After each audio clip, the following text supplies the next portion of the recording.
This image you see is from Russia in the year 1993. 6 young hikers were on a trekking expedition in a remote mountain region called Khamar-Daban, near Lake Baikal.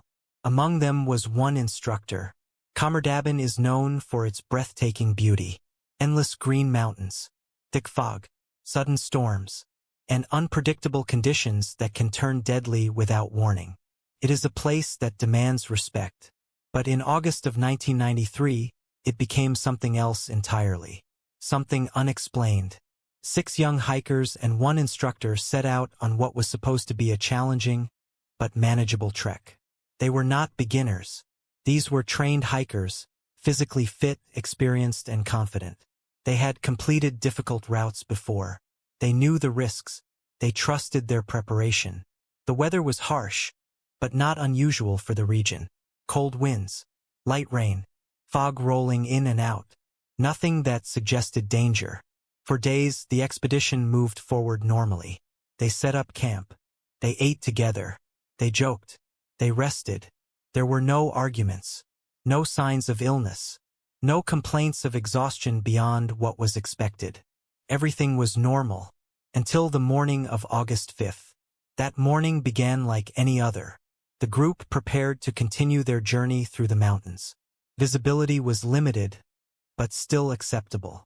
They were together. They were calm. And then, without warning, one of the hikers began acting strangely. At first, it seemed minor. He complained of pain. He appeared confused. He struggled to stand properly. The others thought it might be exhaustion or altitude stress. Then he collapsed. Blood began coming from his nose, then from his ears. His breathing became erratic. Within moments, he was dead. The group froze. They did not understand what they had just witnessed. There had been no fall, no injury, no warning, just sudden death. Then panic spread. Another hiker began screaming uncontrollably. His movements became violent. He fell to the ground, hitting it with force. Foam appeared around his mouth. Blood followed. Then another collapsed. And another. One by one, the hikers began to fall apart. Physically and mentally. Some tore off their clothes, as if their bodies were burning. Others clawed at the ground. Some screamed. Some were silent. There was no time to help. No time to think. Everything happened too fast. Within minutes, 6 people were dead. 6 healthy, trained hikers gone. Only one person was still alive. Her name was Valentina Yudichenko. She stood there, watching her friends die in front of her. Unable to help, unable to understand what was happening.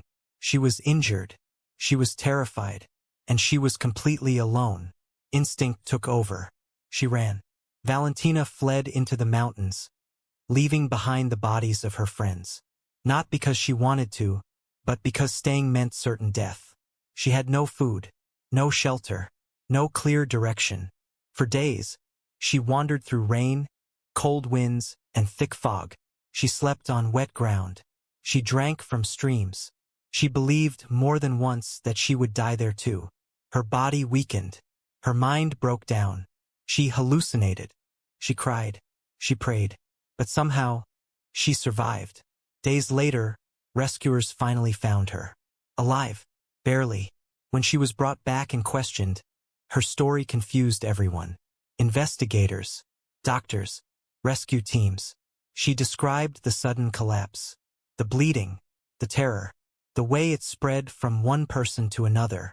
She could not explain why it happened. She could not explain how, and neither could anyone else. When authorities examined the bodies, they found something deeply disturbing. There were no external injuries, no wounds, no signs of a fight, no signs of an attack. Autopsies were performed. No poison was found. No infection. No disease. No toxins. Nothing that could explain the sudden deaths. Doctors were baffled. Some suggested hypothermia. But hypothermia does not cause bleeding from the nose and ears within minutes. It does not cause sudden violent behavior in multiple people at the same time. Others suggested poisoning. But no poisonous substances were found. No contaminated food. No chemicals. Some suggested panic, mass hysteria. But panic does not cause internal bleeding. Panic does not kill 6 healthy people within minutes.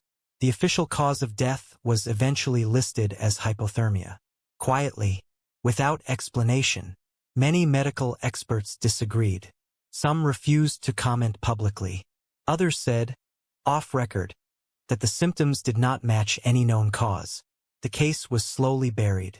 No criminal investigation, no further testing, no clear answers, just paperwork. To this day, theories continue to circulate. Some believe it was a rare natural gas release from the mountains. Some suggest a sudden atmospheric phenomenon. And some believe it was something we still don't understand. But none of these theories have been proven. What remains is a single terrifying fact. 6 healthy hikers died suddenly, in daylight, within minutes, while 1 survived. No crime, no attack, no explanation, only 1 witness, and a mystery that Russia still cannot explain.